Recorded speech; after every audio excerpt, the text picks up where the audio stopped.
Om Namo Bhagavate Vasudevaya. Om Namo Bhagavate Vasudevaya. Om Namo Bhagavate Vasudevaya. Om Ajnanatimidandasya Jnananjanashalakaya Chakshurun Militam Yena Tasmai Shri Guruve Namaha.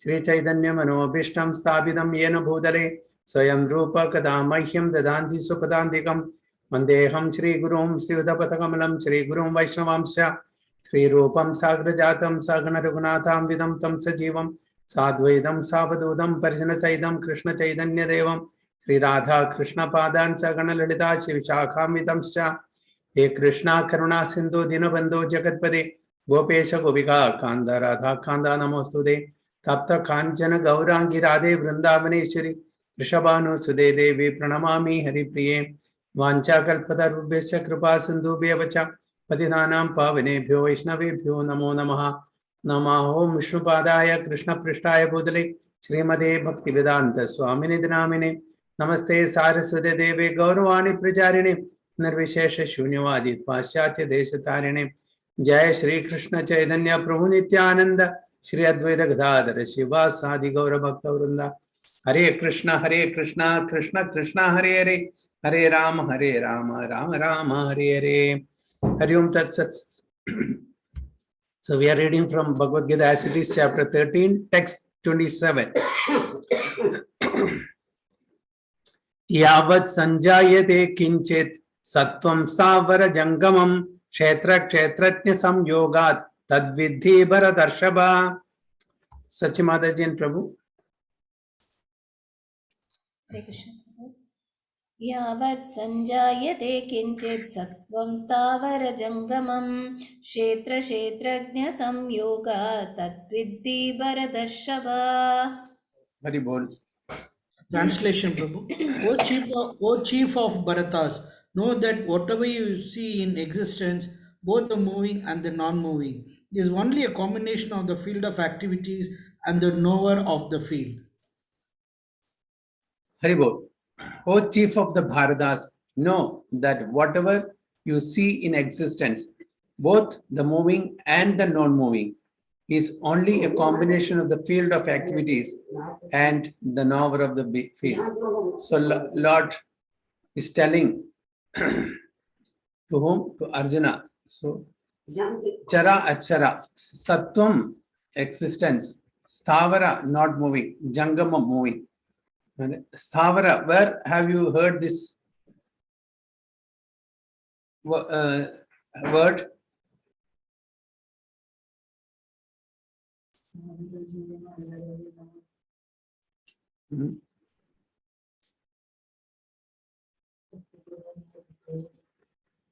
Have you heard this word? Sthavara means not moving, that is fixed. Which are Sthavara?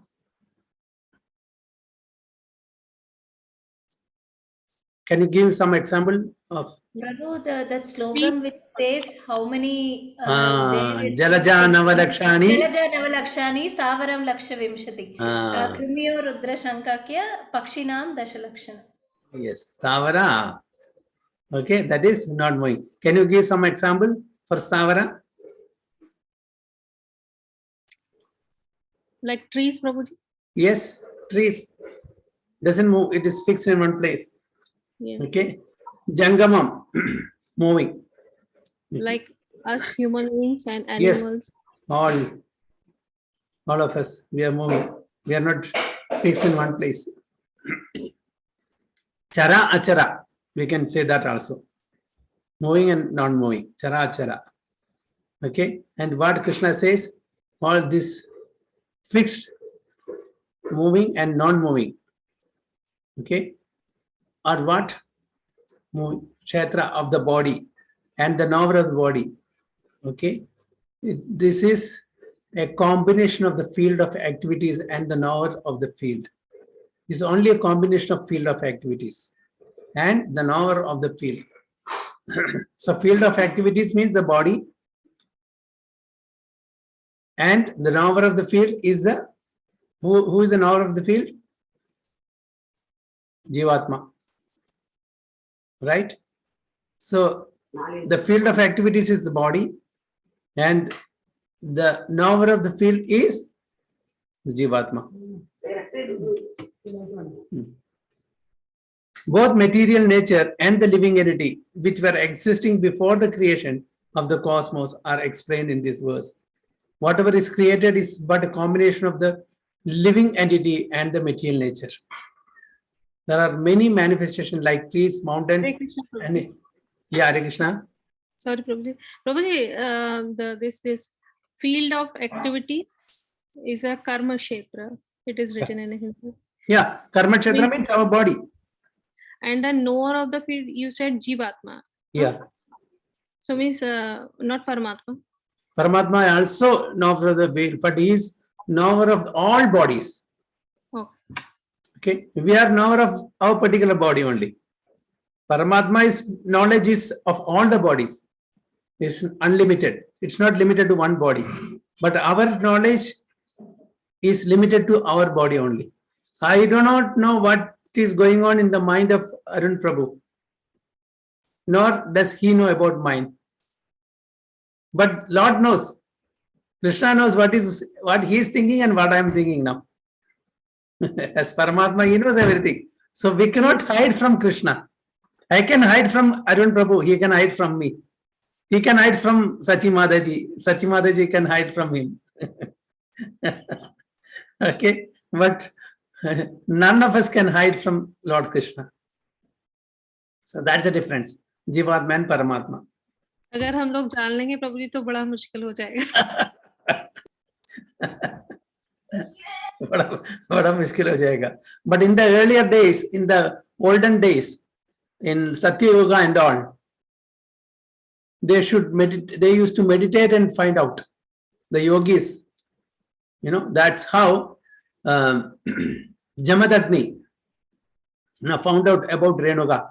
Renuka, that means Jamadagni's wife, that is Parashuram's mother, went to fetch some water for some puja.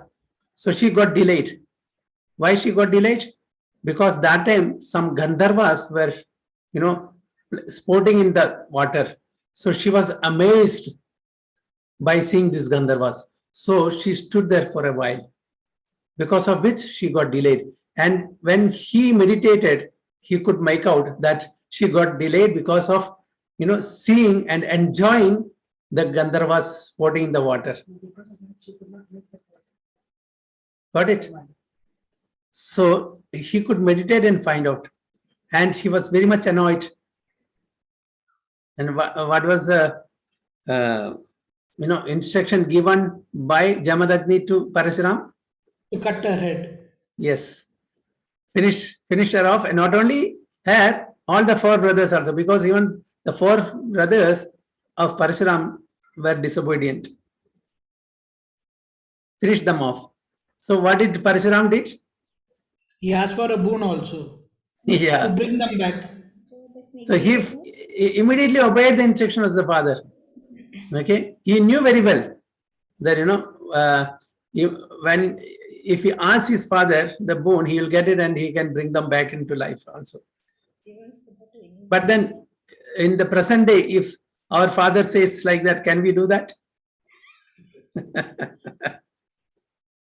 Why? Oh, even Shringi, no, Prabhu, he was able to find out that Parikshit Yeah. deserted his father. Yeah, right, mother. Yeah. So those days it was also. So this, during the present time, if our father says like that, can we do that? No. Why? Because the present day father is not like Jamadagni. And the present day son is not like Parashuram. Okay. So we cannot do that. We cannot do that. So we cannot copy what Jamadagni or Parashuram did. Okay. Those days or those yugas were different. They were living in principle. Okay. They were living in principles. They never deviate. Then they follow the regulatory principles. For us, we have to be reminded again and again. And, out of millions of people, hardly one or two may follow it strictly. But there, this was predominant in the earlier yogas like Satya Yoga and Treta Yoga. They don't have to be told. So the society was standing on four legs of these principles. What is that principle? 4 principles. Mercy, religion, austerity, and truthfulness. Satyam, Daya, Saucham, and Tapa. Not religion. Okay. So the society was standing on these 4 pillars, 4 principles of pillars. Now in the age of Kali, it is standing on 1 pillar, and that's also shaking. So what's the pillar? What's principle is we are standing on? Truth, Prabhu. Truth, yeah. That's also shaking. So that's the difference of the earlier yugas and the present yuga. So the present yuga, people cannot imitate what the earlier yuga people used to do. Just like, in the age of Satya and Treda and Dwapara, what people used to do, we cannot imitate now. Okay.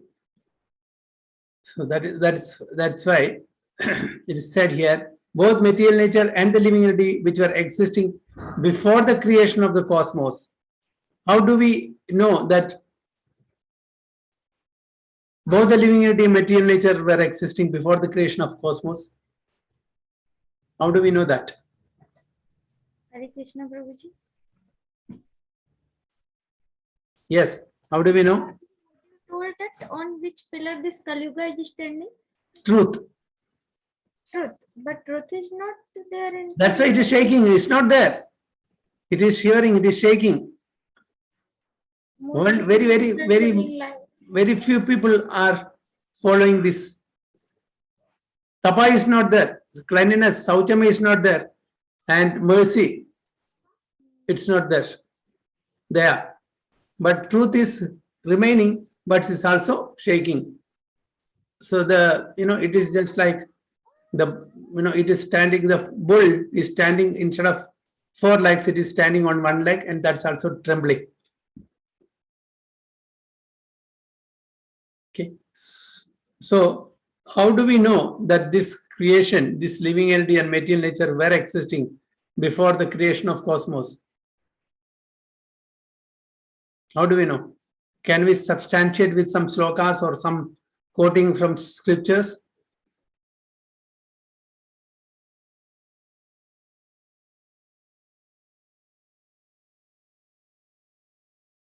In Bhagavad Gita itself, it is Lord Krishna says, Maya Dhyakshena Pragriti Suyate sa Characharam Hedu Nanena Kaunteya Jagat Viparivartadi. Manifestation and manifestation comes and goes under my supervision. Chara Acharam. Maya Dhyakshena Pragriti Suyate sa Chara Acharam.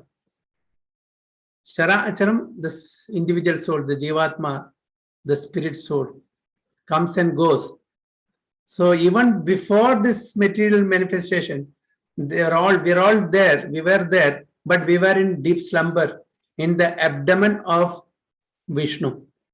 When the creation started, we come into existence. When the creation is unmanifested, we goes back to him. Again, manifestation and manifestation, manifestation and manifestation. So that's why it is said, which were existing before the creation of the cosmos are explained in this verse. Whatever is created is but a combination of the living entity and material nature. So Lord Brahma is assigned this job, giving the body to the living entities according to the karma and the desire of that particular living entity. Lord Vishnu has given the necessary ingredients. Bhumi, Rapo, Anaro, Vayu. Okay. With that, he gives shape to the living entity according to his karma and desire. Sometimes we are given animal's body, sometimes we are given human being's body, sometimes we are given demigod's body, sometimes we are given worms, birds, reptiles, aquatics, different bodies. So this is what Brahma is assigned. Brahma is responsible for giving different bodies according to the karma of that particular living entity. Okay. There are many manifestations like trees, mountains, and hills which are not moving, and there are many existences which are moving, and all of them are but combinations of material nature and the superior nature, the living entity. So the living entity comes under the category of superior nature. Why? Because we are Satchidananda. We are not part of material nature. What is part of material nature? Only the body. Without the touch of the superior nature, the living entity, nothing can grow. Okay? Without the touch of the superior nature, the living entity, nothing can grow. We grow, from birth till death. There are Shad Parinamas. Okay, 6 transformations: birth, then grows, then stays for some time, then byproducts, then dwindle, then death. So why this growth happens? Because the spirit soul is there inside. If the spirit soul goes from that body, will the body grow? Doesn't. So that's why it is said the relationship between material nature and spirit nature is eternally going on, and this combination is affected by the Supreme Lord. Therefore, he is the controller of both the superior and the inferior nature, and this is done under the supervision of the Supreme Proprietor, Supreme Controller, Supreme Enjoyer, Supreme Master. He is conducting everything under his supervision. Okay, so the material nature is created by him, and the superior nature is placed in this material nature. Okay, the superior nature is placed in this. What is the superior nature? The living entity, the Atma, and thus all these activities and manifestations takes place. So just because of the presence of the Jivatma, the individual soul, everything is being conducted. Okay, it grows and conducts so many activities within the body, isn't it? Just like it's like automated system. Even without knowing, so many things are happening in our body, even without our knowledge. How the digestion, how when we eat the food, how it digests, how the waste is evacuated, how we are perspiring, how we are breathing, how the different parts are growing, how our intelligence is working. Everything, even without our knowledge, everything is just like an automated machine. It's working even without our knowledge.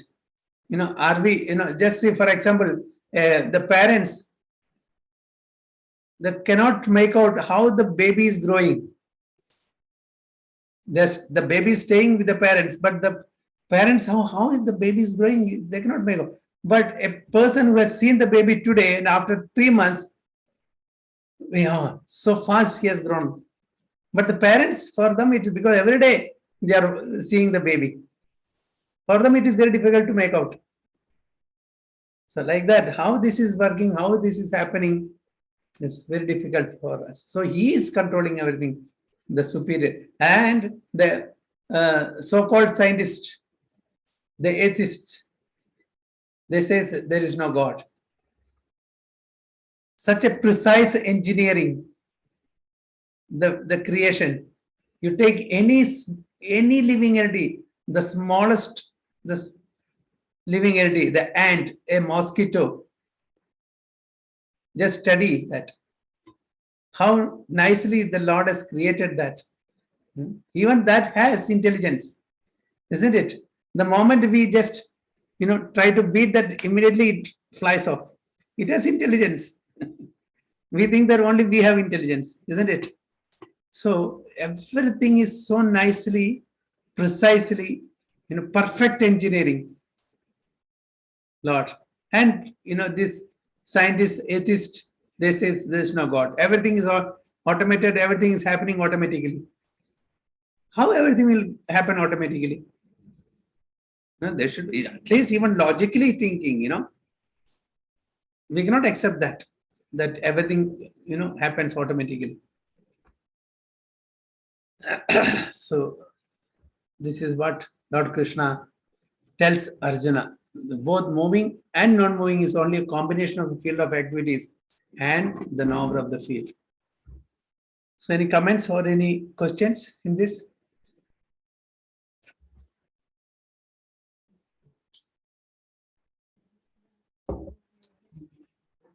Hare Krishna, Nitin Prabhu, welcome. Hare Krishna, Prabhuji. Hare Krishna. Okay, so shall we move on to the next verse, 28? Samam sarveshu bhuteshu tishtantam parameshwaram vinasyatsu avinasyantam yapashyati sapashyati yapashyati sapashyati. Mayuri Mataji.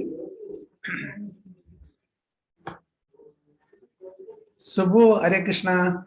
Hare Krishna, Yeah, Prabhuji. Shubho will read. Subhu, Hare Krishna.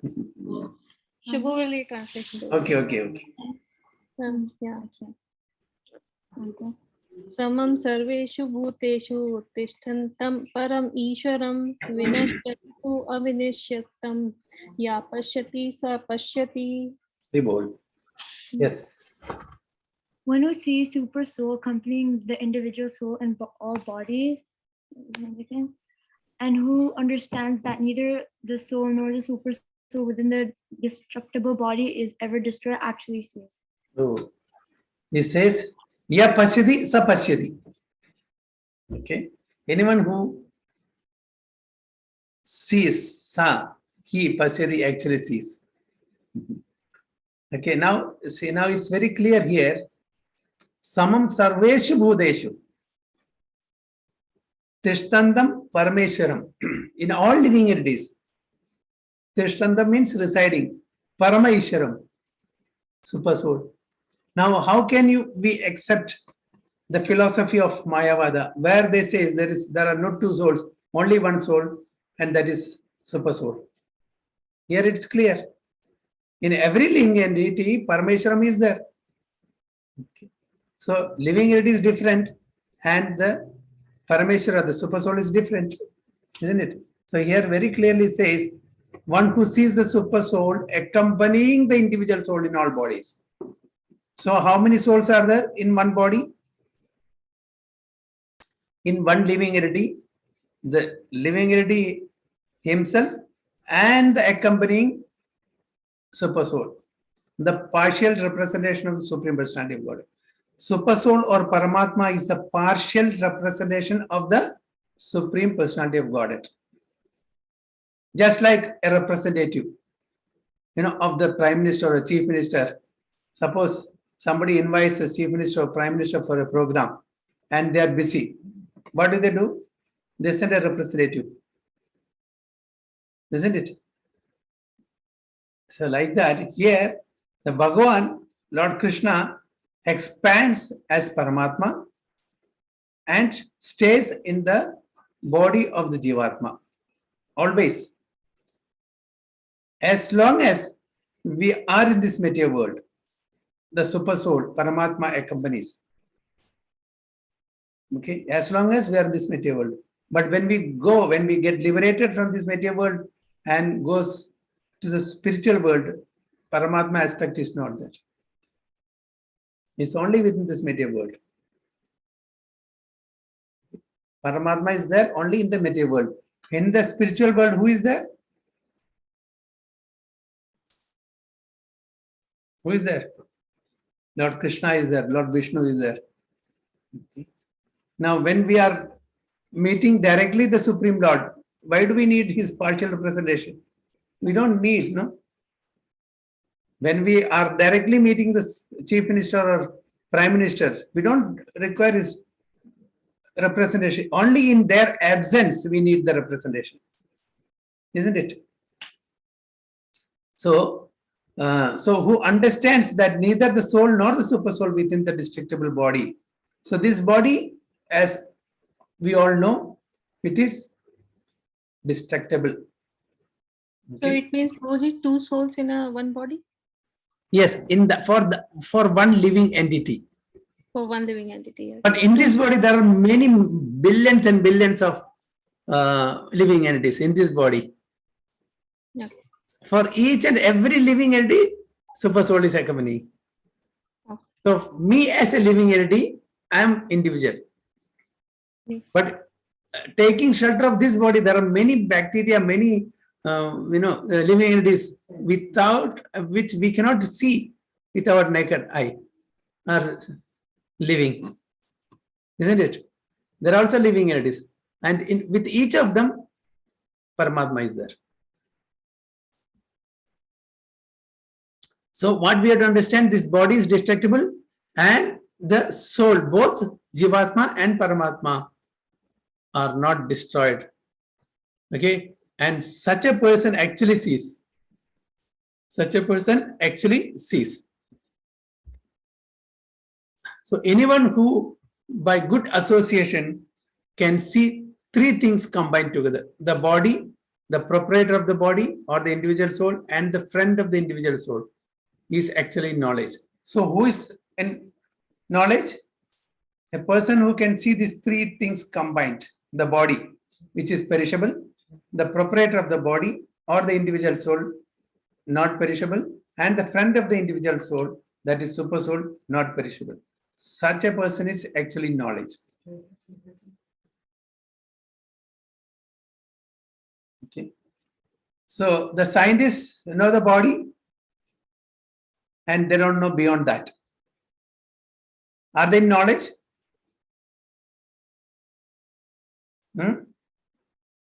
The scientists who are, of this atheistic mentality, they know only the body. They don't accept the soul nor the super soul. They are not in knowledge as per this verse. So for this, we have to learn to understand this science. We have to learn from the Vedas. We have to study the Vedas under the guidance of a spiritual master, devotees of the Supreme Personality of Godhead. This is not taught in school, colleges, or universities. You may find many departments in the schools, colleges, universities, maths, physics, chemistry, zoology, biology, engineering, medicine. You take any department, all material, all meant for the body. But is there any school or college or university that teaches beyond this body? No. No department is there to teach us about the mind, the intelligence, the ego, and the soul and the super soul. No department. Even though to a certain extent somebody may say there is mind, there will be counseling, psychiatrist, but even the psychiatrist goes mad after treating such people. Isn't it? So they don't know what's happening for the mind. The people will go to psychiatrists to get treated if they are, out of place or out of mind or whatever it is. And what happened to the psychiatrist who treat that person? He also goes mad. Like that. So the materially oriented scientists, they don't know beyond the bodily functions. That is, they are very much advanced. Lot of advancement is there in that field, in that area. But beyond that, beyond the body, unfortunately, they cannot. So for that, they have to depend upon the Vedas, the scriptures. But they don't accept because they say or they think that these are all imaginary. These are all not facts. Because they cannot research and find out or come into a conclusion that these are truth. They don't agree to it. So that's the reason. So those who do not have such association are ignorant. They simply see the body and they think that when the body is destroyed, everything is finished. Okay, when the body is destroyed, everything is finished. Okay, if everything is finished, now some people, we know the many cases of reincarnation. Even Mahatma Gandhi, he has written a book, The Reincarnation of Shanta, I think. Okay, there was a girl, and she was explaining about her previous life, and Gandhiji himself sent people to find out the fact, and they came and reported to Gandhi. On that basis, he wrote a book. Okay, and there are many cases. There are many people who have surveyed this and investigated this, and many examples are there, about reincarnation, the people recollecting the past due to some reason. So, if that is true, how can you say that when body dies, everything dies? Okay, so this is not just imaginary. This is a fact. Many examples are there. So they simply see the body and they think that when the body is destroyed, everything is finished. But actually, it is not so. After the destruction of the body, both the soul and the super soul exist, and they go on eternally in many various moving and non-moving forms. So Prabhupada very clearly says that, they go on eternally in many various moving and non-moving forms. So there are every chance that we may get different forms in our next lives. If you don't follow the scriptures, if you don't lead a human life, although in human body, if you are not living like a human, then there are every chances that we glide down to lower species. Sometimes moving, sometimes not moving. That's what Prabhupada says here. The Sanskrit word Parameshwara is sometimes translated as individual soul, because the soul is the master of the body, and after the destruction of the body, it transfers to another form. So Parameshwara is also translated as individual soul because he is the master of that particular body. In that way, he is master, but there are others who interpret this Parameshwara to be super soul. In either case, both the super soul and the individual soul continue. They are not destroyed. One who can see in this way can actually see what is happening. One who can see in this way can actually see what is happening. So he is the real seer. Okay, he is seeing beyond the body. He's not only seeing the field of activities, but he is seeing the knower of the field of activities, both individual and the supreme. So these are all knowledge which we don't get in our schools or colleges or in our material studies. This we'll get, and you don't get this in no other religious books also. You don't get this information. You may get some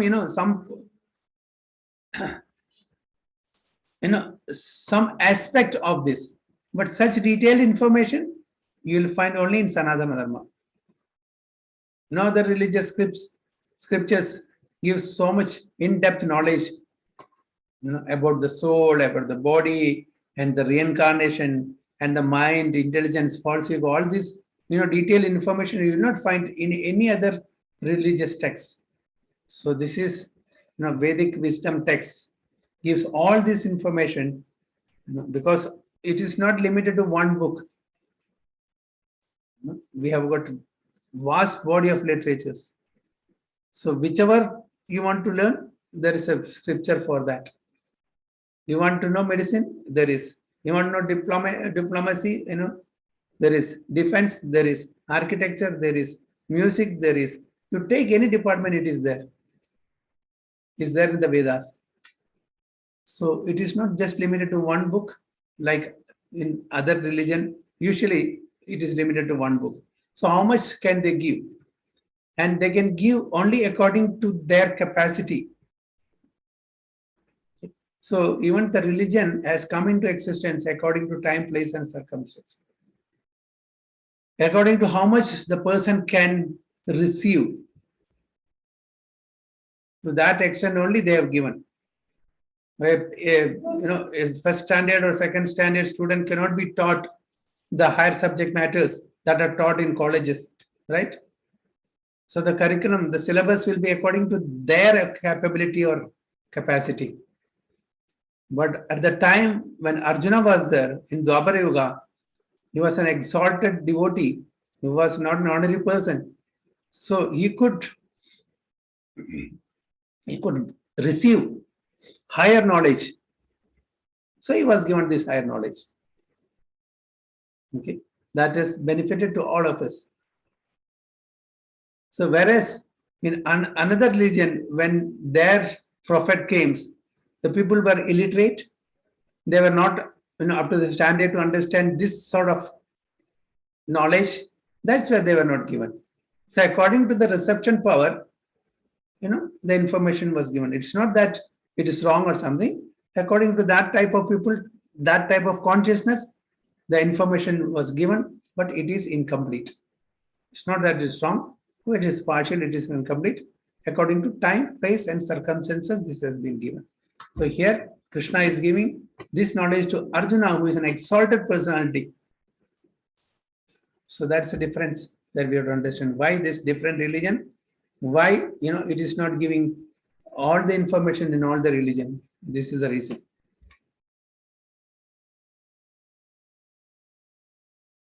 Okay, so we'll stop here. So next is 29 next week. So any questions or any comments somebody wants to share?